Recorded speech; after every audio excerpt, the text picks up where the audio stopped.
What's up, Torrance? It's time for another summer episode of the Sports Desk, and as you can see, we're partying on the pitch. You know, there's Rio, and then there's Torrance. I mean, the party might be a little bit bigger in Brazil right now, but this week it's the AYSO's return home for their 50th birthday. You know, it's the world's game, but at least today, here on the Sports Desk, belongs to Torrance.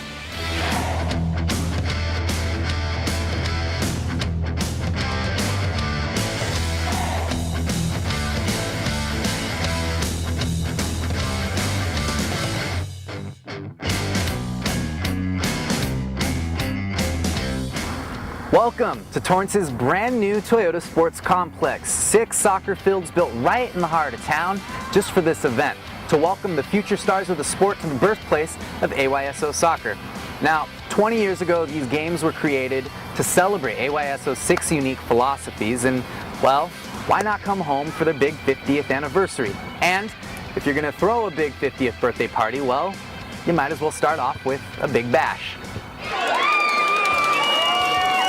Over 3,000 soccer players and their families all packed into one venue to celebrate a game. 50 years after AYSO soccer started out of a Torrance garage with just 9 teams, 250 of them are here to say happy birthday. Well, I'm pretty proud of all these people here. We had over 10,000 people in here tonight. They're going to have a great time in the city of Torrance. And I'm very pleased to see all the kids come out, the U19s and below, and they'll start the day out being apprehensive, but at the end of the day, they're going to be making new friends throughout the world, and they're going to be texting these people probably for the rest of their lives. The AYSO National Games opening ceremonies, for lack of better words, kicked off with teams from every corner of the country and a whole lot of cheering.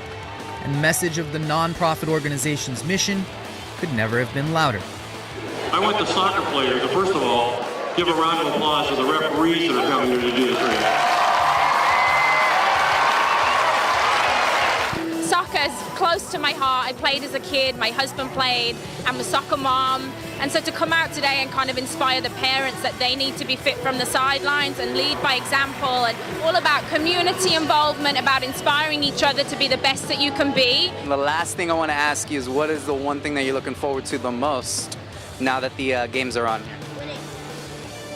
Winning. I'm looking forward to be with my team and becoming more as a group together, and we're becoming a real family and having lots of fun here. And with the focus on Torrance and the visitors it would bring to our hometown, nationwide, the opportunity to play in Southern California meant thousands of athletes earning their ticket by paying it forward. We actually did a fundraiser to help our park, and we did we planted some new plants, we pulled some weeds out to make it look nice. A grant project. We did a pancake breakfast. We sell pancake tickets. We've been trying to raise money to get up here. The LA Galaxy's futboleros, the mayor of Torrance, and even a world-famous fitness guru. All in attendance. All fans of the oldest youth soccer organization in the United States. You know, I think they're really going to enjoy it. You know, we have one of our offices here, and I spend a lot of time in Torrance myself, but I think what the kids will take away from here is true community and friendship. I think that everyone's going to go away with a warm feeling about Torrance, California. And Tennessee! Tennessee! Wow, teams from as far as Trinidad and Tobago crossing the Atlantic. We even got Hawaiian footballers coming across the Pacific, all to come to Torrance and celebrate one game. We've definitely got our fair share of visitors this week, but it's important to remember Torrance has plenty of success stories that are homegrown. You don't want to be square like this. Paul Crumpy knows soccer. The Torrance native has been a part of the game his entire life. Started at AYSO back in the late 60s, and then went through West Torrance High School.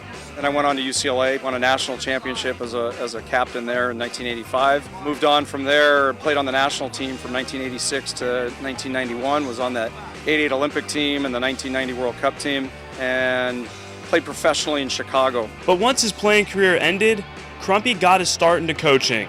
Enter the Paul Crumpy Soccer Academy. This was an idea I started with Ziggy Schmidt when he was the head coach at UCLA and I was his assistant. We got something going with the coaches at UCLA, and then PKSA, the Paul Crumpy Soccer Academy, spun off from that. Good, Misha, good, and set. PKSA has been running in the Torrance area for the last 18 years. The camp is for boys and girls ages 4 to 12 and is open to all levels of play. This is my 12th camp, and it's been really fun. I like how it's super competitive and lots of games. With the AYSO National Games here in Torrance for the first time since 1992 and the World Cup going on, the soccer craze is in the air. The game is awesome. It's exploded so much, you know, and Torrance hosting that, it's an awesome thing for the city of Torrance. So we'll actually probably be out there watching a few of the games, and with the World Cup going on, it's the perfect timing. But even with all of the soccer commotion going on, if there's one thing Crumpy has noticed, it's how hard his kids work day in and day out. This is a camp situation where these kids get out and they work hard. They're out here for 6 hours a day and they're exhausted. Their parents tell me they're falling asleep by 7 o'clock at night, but they're up and ready to go the next morning. So we're happy to be providing this service for them, but the kids are what it's all about. From Burt Lynn Middle School, this is Colin Kushner reporting for the Sports Desk. Over the years, one Torrance-based company has partnered up with the American Red Cross. This year, they decided to stray away from the norm and take it to the pitch. Reporter Colin Kushner has that story. This may look like your typical soccer match, but with a twist. Over the years, Phenomenex, a global company based in Torrance, has participated in many charitable events with the American Red Cross. But this year, in spirit of the World Cup, the two companies suited up against each other for some friendly competition. We have, for the past 20 years, have been doing fundraisers with the American Red Cross. So we thought, what a better way to do it than to bring an activity like this together. So we put our team together, and American Cross put their team together, and it's still a fundraiser, but a lot more activity with it. For every goal that was scored by either team, Phenomenex would donate approximately $1,000 to the American Red Cross. And then we had this special event at the half where we kicked some penalty kicks, $5,000 more for the Red Cross. And it's important because the money that goes to the Red Cross really goes directly to people in need. 92 cents on the dollar that's received by the Red Cross goes directly back into the community. When somebody loses their house to a fire, when there's a forest fire, an earthquake, what have you, we're there for those folks, and we can only be there through the financial support of the American people. Phenomenex is one of our great corporations in the city of Torrance. Mayor-elect Pat Fury even came out for the festivities, and colleagues from both sides cheered on both companies in the fun-filled afternoon. We had some soccer moms out in the field, and we have some board members, and it's just been a great experience. We have some summer interns that have a wealth of experience, so that's our youthful energy out in the field right now. Phenomenex is an international company. I think on our team of 25, we got something like 13 countries represented, and I'm sure the American Red Cross is an international organization. I'm sure they have a few countries represented as well, so all in good fun. The match was a great success, and both Phenomenex and the American Red Cross hope to make the Charity Cup an annual event. I have the privilege of also sitting on the board of American Red Cross for the past 2 years, and there was no other thing better than to organize this event with American Red Cross. Hopefully it will become the annual thing for Phenomenex, as it normally does, and hopefully it may motivate other organizations to take on American Red Cross, all for sake of charities. There is nothing better than good fun, sports and charity. The two are magnificent. At the end of the day, the score doesn't matter, and after the game, Phenomenex presented the American Red Cross with a check for $10,000. A win for all. Coming up, now you've heard from one soccer star who got his start with AYSO. When we come back from our first break here, we've got a visit from another American soccer hero.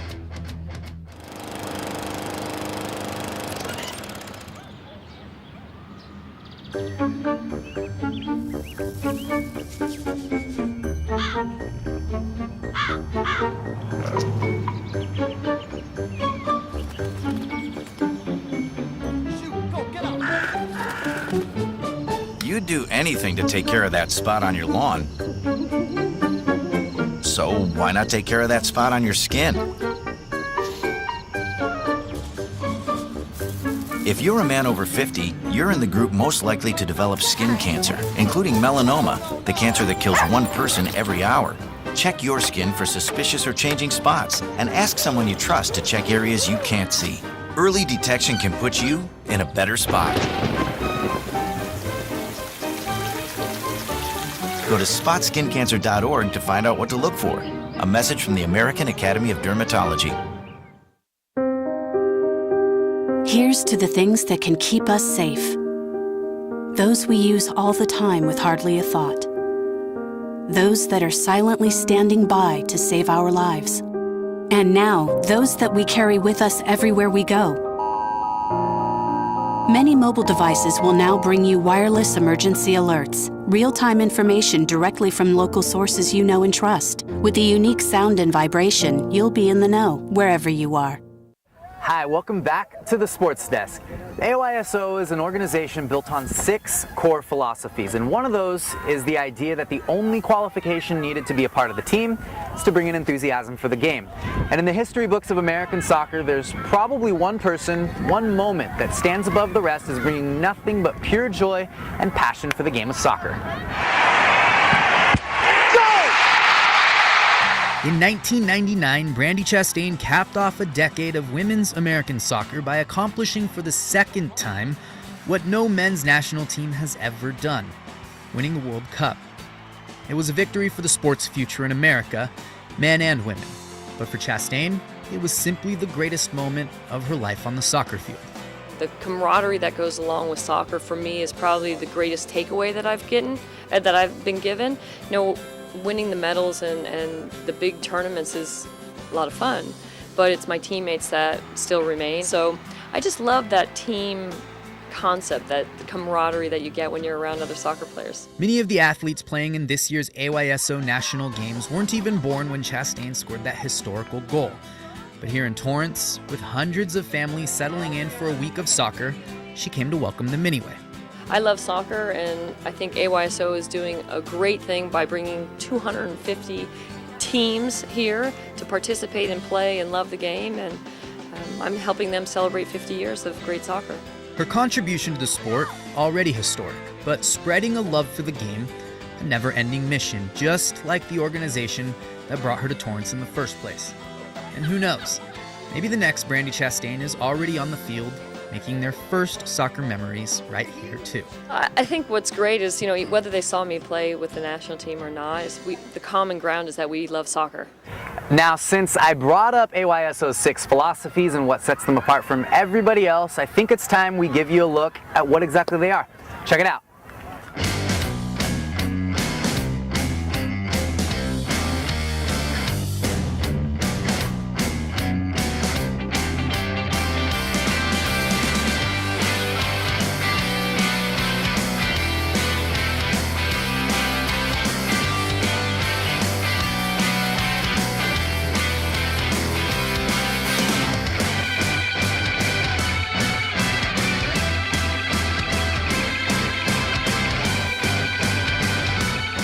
Balanced teams and everybody plays, where else do you find that, right? In today's world of competitive sports, it's easy to measure success just by wins and losses sometimes. But when you plain and simply love the game, well, there's never a shortage of reasons to play. Enter AYSO's Soccer Fest. Colin Kushner has that story for you. Here at the AYSO National Games, there are many fun opportunities for all, but AYSO's very important Players program gives children and adults with mental and physical disabilities a chance to get in on the soccer fun. Our VIP program is our very important players. It's for children and adults who play with the AYSO that have physical or mental disabilities. We accept them at the age of 4.5, and there is no upper age limit if they play with the VIP program. But before the actual games began, AYSO had VIP Fun Fest, which gave kids and adults a chance to get mixed in with others and really embody the philosophies that AYSO stands by. Our VIP Fun Fest is a wonderful event. We hold it across the nation, and for the first 2 hours we break into groups with the AYSO soccer camps. Our players go and have different stations to do skills and drills, and now they're breaking into playing a fun game for at least about an hour. The kids weren't the only ones who were enjoying themselves. The volunteer refs and coaches were having fun too. It's a blast. It's a lot of fun. The spirit of the game is in these guys. This is my first time, and this is incredible. You know what? It's so great to see them all mixed up together, different teams, different states, different cities, and they're just meshing all, having fun, enjoying just being out here, out and about. The event was a touching tribute to everything that AYSO stands for, and the enjoyment on the faces of these kids, well, that was priceless. You know, it's just so welcoming, and once the kids, you see them grow up and you see them, their talent just come up with their age, and you know, it's just you become very attached and you love the game, and then you love the kids even more for it. Heck of an idea, right? You fly across the country one day, the next you're teaming up with somebody from another state. But that wasn't the only action going down at Soccer Fest once things got kicked off. Check it out. Kids arrived to the AYSO national games with their respective teams, but before official play began, one event allowed kids to play soccer with a twist. Today is actually very simple. This is all the actual Soccer Fest. This is when the kids come in, want to play, they just get on a team. They come in and say, hey, I want to play. So we form teams for them just to play. This is not counting. This doesn't do anything with the standings or anything. Soccer Fest is more than just kids getting together and playing the game they love. It has become a way for them to create new friendships and do something a little different. It is. I mean, it's such a great experience for them. I mean, they can come here and meet different people. Now during this, they get to play with different kids. So the friendships and the bonds that they create right now will stay with them forever. And it's just an awesome experience. Soccer Fest has been a national game staple since the event was founded in 1988 and gives kids an opportunity to have a little bit of fun before the actual games begin.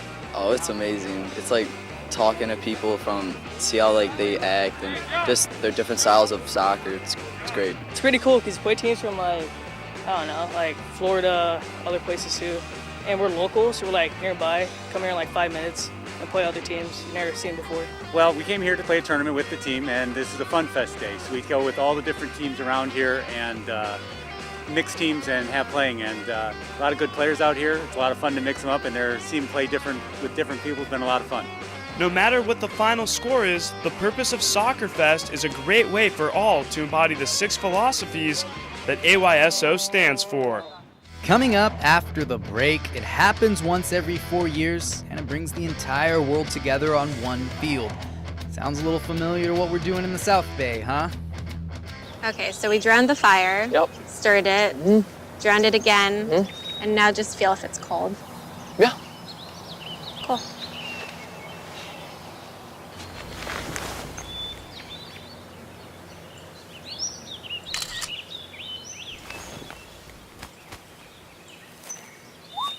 Smokey just gave me a bear hug. I know. I already posted it. Michael Adams? Here. Michael Adams? Here. Michael Adams.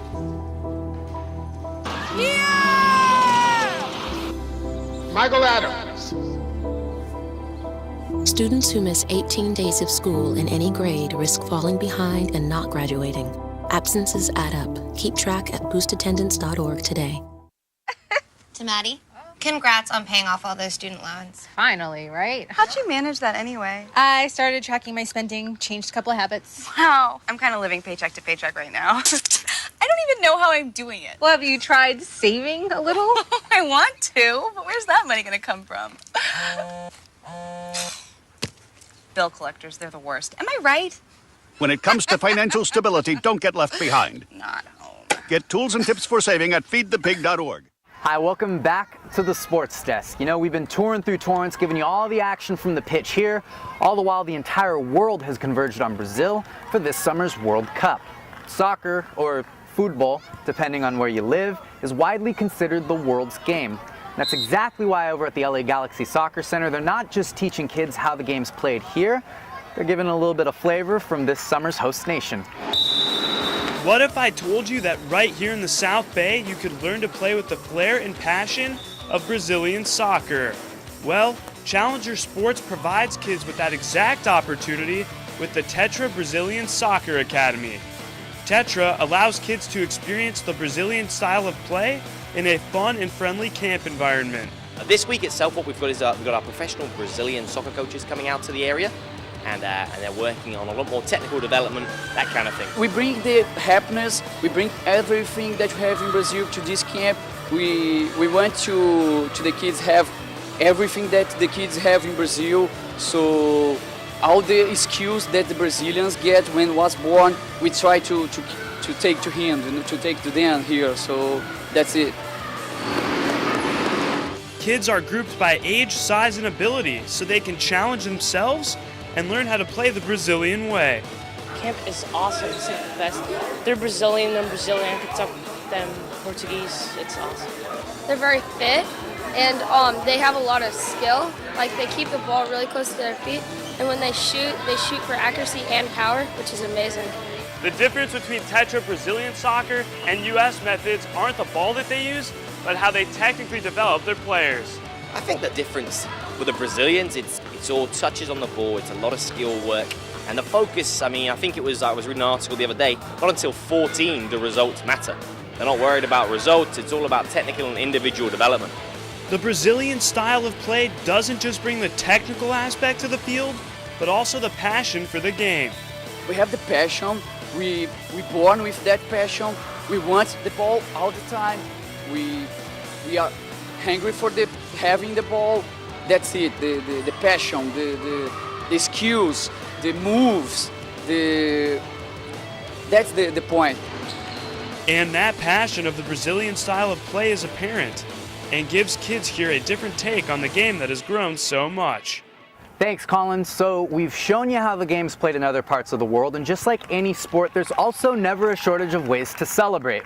You know, here in the States, we may have a little ways to go before we're giving Brazil or Germany a run for their money on the pitch. But if there's one thing we did learn this summer, it's that when it comes to celebrating, we sure do know how to cheer as loud and as proud as the rest of them. What's up, everybody? It's your SportsDesk reporter, Colin Kushner. I'm here at the Alpine Village restaurant for the USA-Belgium game. As you can see behind me, the fans are packing the house on a Tuesday afternoon. I got my USA beats on, and we're ready to rock and roll. I believe that we will win. I believe that we will win. So you're rooting for Belgium, right? I don't know even know who they are.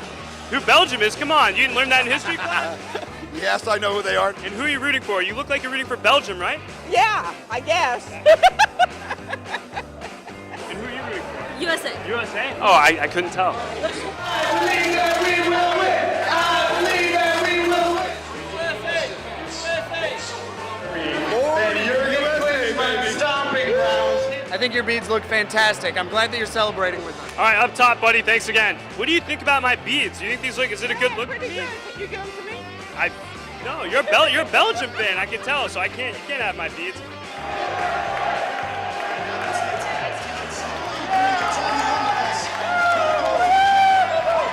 So how'd you get the day off? What'd you tell your boss? I just said, hey, it's an important day. You know you look like Uncle Sam, right? Did anybody ever tell you that? And I got a Grateful Dead shirt on, so it all goes together. Where's my tax money? Do you have that too? You're Uncle Sam.